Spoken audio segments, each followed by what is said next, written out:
It's become the most beleaguered symbol of Russian occupation. This weekend, Moscow saying this incident was just a smokescreen, foiling a Ukrainian attack on the $4 billion Kerch bridge.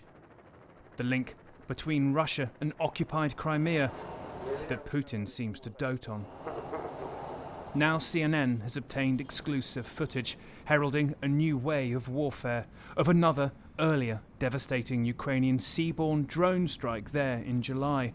From the Ukrainian security services, the SBU, who say they did it and more will follow.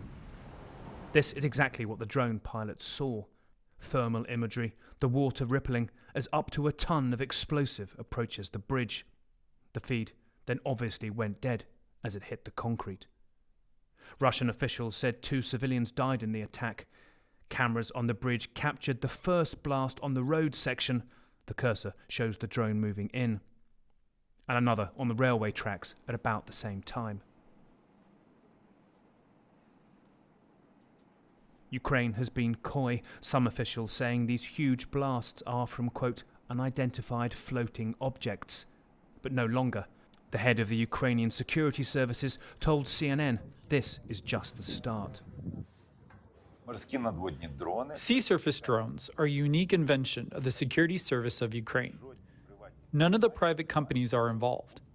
Using these drones, we have recently conducted successful hits of the Crimean Bridge, a big assault ship Olengorsky Gornyak, and SIG tanker. This another Ukrainian drone attack on the Russian amphibious assault boat, the Olengorsky Gornyak, on which Ukrainian officials said 100 personnel were on board. It was a remarkable feat carried out by a growing fleet of what they call the Sea Babies. Hundreds of miles away from Ukrainian bases and right in Russia's coastal heartland. It put the Black Sea's east suddenly at risk. These drones are produced at an underground production facility in Ukraine. We are working on a number of new, interesting operations, including in the Black Sea waters. I promise you, it will be exciting, especially for our enemies.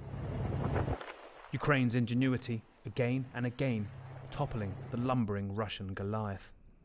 Nick Payton-Walsh, CNN, Dnipro, Ukraine.